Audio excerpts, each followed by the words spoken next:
Hello বন্ধুরা, আশা করি সকলে ভালো আছো। এই আমার ব্লগ চ্যাপ্টার 2, রাতের কি রান্না করব। এই যে আটা নিয়ে নিলাম, ভাবছি আজকে একটু রুটি বানাই। প্রতিদিন ভাত ভাত ভাত, আর অফিস থেকে এসে এই একটা প্রতিদিনের ঝামেলা যে কি রান্না করব আর কি খাবো। বাড়িতে থাকলে কত সুন্দর, কোনো কিছু ভাবতে হয় না, মা নিজেই রান্না করে। আর এই যে এখন নিজে নিজে করো সব। বেশি শখ না কাজ করার, বাইরে থেকে কাজ করার, তার ফল এটা। আটা নিয়ে নিলাম, জল দিচ্ছি।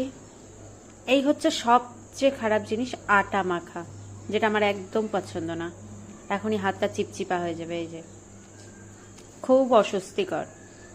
তবুও কি করব, খাবার তো খেতেই হবে। খাবার না খেলে তো আর হবে না। চলো আটাটা মাখি তাড়াতাড়ি, যদিও বিরক্তকর তবুও মাখতে হবে।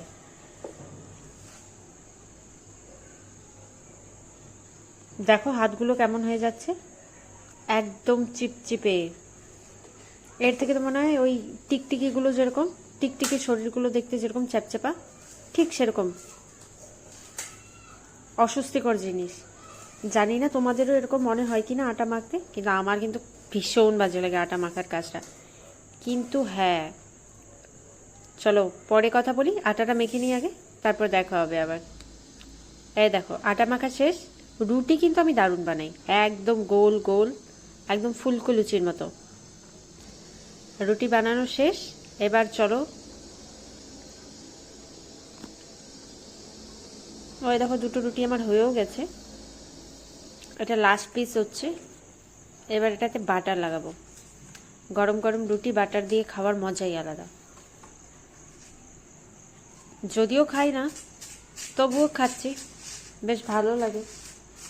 আসলে না খাওয়ার সময় এত কিছু আর মনেই থাকে না আমার। অফিস থেকে আসো, রান্না করো, নিজে সব কিছু করো, তো তখন আর এইসব জিনিসের কথা মনে থাকে না। তবু আজকে মন চাইলো, তাই লাগিয়ে নিচ্ছি বাটারগুলো।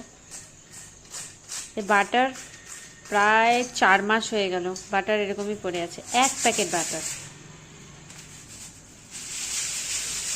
এখন আমি এক পাশে লাগিয়ে ভালো করে এগুলোকে ঘষে নিচ্ছি 2 হাত দিয়ে, যাতে বাটারগুলো না দুটোর গায়ে ভালো করে লেগে যায়। এখন প্রায় লেগেই গেল। আর আমি না কেন জানি ওই অল্প অল্প রুটি বানাতে পারি না, বাটারের গন্ধটা সেই, কিন্তু কি জানি কেন আটা মাখার সময় ওটা অনেক বেশি হয়ে যায়, কোনোভাবে ওটা কম হয় না। প্রতিদিন ভাবি 2টা রুটির জন্য বানাবো, 3টা রুটির জন্য বানাবো, ঠিক 5টা 6টা রুটি হয়ে যায়। তারপরে ওগুলো আমাকে নিয়ে সব ডাস্টবিনে ফেলে যেতে হয়। আছেই তো ডাস্টবিন, কারণ রুটি রাখা যায় না। যদি ভাবি যে রুটিটা রেখেছি রাত্রে এসে খাবো গরম করে, বা বিকালে খাবো কখনো, পিঁপড়া, লাল পিঁপড়া দিয়ে একদম ভরে যাবে সব, ওরাই খেয়ে শেষ করে দেবে। তার থেকে আমি ডাস্টবিনেই রেখে যাই, ওটাই সবচেয়ে ভালো।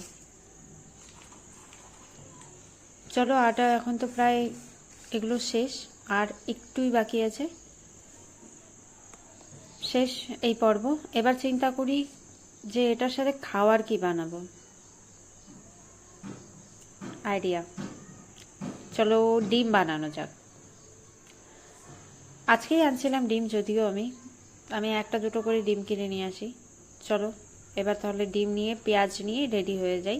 এই যে পেঁয়াজ নিয়ে নিয়েছি 2টা, পেঁয়াজগুলোকে কেটেও নিলাম। এবার এটাকে বানাবো। ইন্ডাকশানে কড়াইটা বসিয়ে দিলাম, হিটটা মিডিয়ামই থাকবে।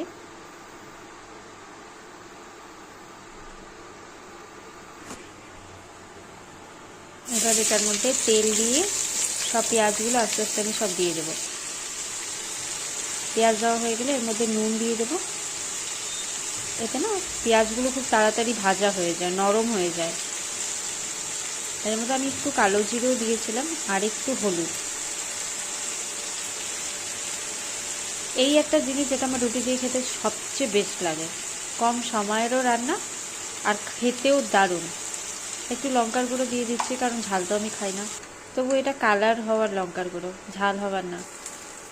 পেঁয়াজটা ভাজা হয়ে গেলে না এর মধ্যে 2টা ডিম দিয়ে দিলাম।